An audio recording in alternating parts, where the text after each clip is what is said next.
সাবুয়াৰ পানীতুলাত বিধ্বস্ত পথ মেৰামতিৰ কামত নামিল একাংশ যুবক। পানীতুলাৰ ৩৭ নম্বৰ ৰাষ্ট্ৰীয় ঘাইপথত সৃষ্টি হোৱা প্ৰকাণ্ড গাঁত পুতিবলৈ হাতে কামে নামিল এই সকল যুৱক। মৰণ ফাণ্ডলৈ পৰিণত হোৱা পথছোৱাত দৈনিক দুৰ্ঘটনা সংঘটিত হৈ অহাক লৈ অঞ্চলটোত ব্যাপক প্ৰতিক্ৰিয়াৰ সৃষ্টি হৈছিল।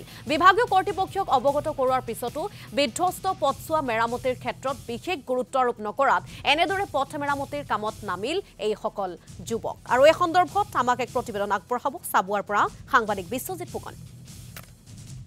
মই এই মুহূৰ্তত উপস্থিত আছোঁ পানীতুলাত আৰু বৰ্তমান পানীতুলাত ৩৭ নং ৰাষ্ট্ৰীয় ঘাইপথত বিভিন্ন প্ৰান্তত এতিয়া প্ৰকাণ্ড গাঁত হোৱাৰ ফলত এতিয়া সৰ্বসাধাৰণ ৰাইজে যথেষ্ট অসুবিধাৰ সন্মুখীন হ'বলগীয়া হৈছে আৰু এতিয়া বিভিন্ন প্ৰান্তত মৰণ ফাণ্ডলৈ পৰিণত হৈছে ৩৭ নং ৰাষ্ট্ৰীয় ঘাইপথ। আৰু এই মুহূৰ্তত আমি পানীতুলাৰ পৰিৱেশ দেখুৱাইছোঁ। আছোঁ লগতে কেইজনমান যুৱকে এতিয়া যিসমূহ প্ৰকাণ্ড বিভিন্ন প্ৰান্তত এতিয়া প্ৰকাণ্ড দ গাঁতৰ সৃষ্টি হৈছে, দৈনিক দুৰ্ঘটনা সংঘটিত হৈছে আৰু এতিয়া এনেদৰে কেইজনমান যুৱকৰ লগতে আছোৱে এতিয়া কিছু ইটা দি এতিয়া পথটো দ গাঁতসমূহ এতিয়া পুতি ৰাইজক কিছু সকাহ দিয়াৰ চেষ্টা কৰিছে। আৰু এই মুহূৰ্তত মই পোনে তেখেতলোকৰ পৰা জানিবলৈ চেষ্টা কৰিম। দেখিছোঁ এতিয়া আপোনালোকে এতিয়া কাম কৰি আছে, গাঁত পুতি আছে। এতিয়া কেইদিনমানৰ আগতে দেখিছিলোঁ আপোনালোকে গাঁতখিনি পুতি আছিলে। এতিয়া পানীতুলাত বিভিন্ন প্ৰান্তত এতিয়া প্ৰকাণ্ড গাঁত, এতিয়া চৰকাৰেতো একো নকৰে, কেনেকুৱা ধৰণৰ অসুবিধাৰ সন্মুখীন হৈছে? বৰ্তমান অসমৰ মুখ্যমন্ত্ৰী হিমন্ত বিশ্ব শৰ্মাই যি ধৰণে কৈ আছে, মানে উন্নয়নৰ ঢাক ঢোলবিলাক বজাই আছে যে ৰাস্তা পদূলি ধুনীয়া কৰিছোঁ, আমি কোনো যাতে ৰাস্তাত অসুবিধা নাপায় তেনেকৈ ধৰণে মানে ভালকৈ কাম কৰিছোঁ বুলি কৈছে। কিন্তু কি কাম কৰিছে তেখেতলোকে? এই ৰাস্তাটোত যোৱা 13 জুলাই তাৰিখে আমি নিজে মানে গাঁত পুতিবলৈ বাধ্য। আমি নিজে গাড়ী আনি আমাৰ সদৌ অসম ছাত্ৰ সন্থা পানীতুলা আঞ্চলিক ছাত্ৰ সন্থা ছেক্ৰেটাৰী লগতে আছে, মোৰ লগতে আছে।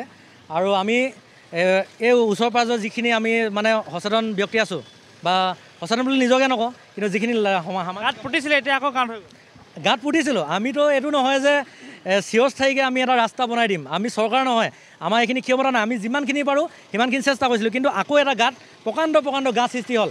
কিন্তু চৰকাৰৰ চকুত পৰিলক্ষিত হোৱাৰ পিছতো এনেধৰণৰ প্ৰকাণ্ড গাঁত থকা স্বত্তেও আজিলৈকে কিন্তু এই ৩৭ নং ৰাষ্ট্ৰীয় ঘাইপথৰ এই গাঁতসমূহ পুতাৰ ক্ষেত্ৰত মানে তেখেতলোকে কিন্তু কোনো ধৰণৰ পদক্ষেপ বা কাৰ্যসূচী তেখেতলোকে ৰূপায়ণ কৰা নাই। তাৰ উপৰি মই ক'বলৈ যাওঁ যে ইয়াত তেখেতলোকে যি ধৰণে মানে যান বাহনৰ যিসমূহ আইন বনাই আছে, আইন প্ৰণয়ন কৰিছে, আজি হেলমেট এটা নিপিন্ধিলে ফাইন কাটে, সেইটো ভাল কাম কৰিছে।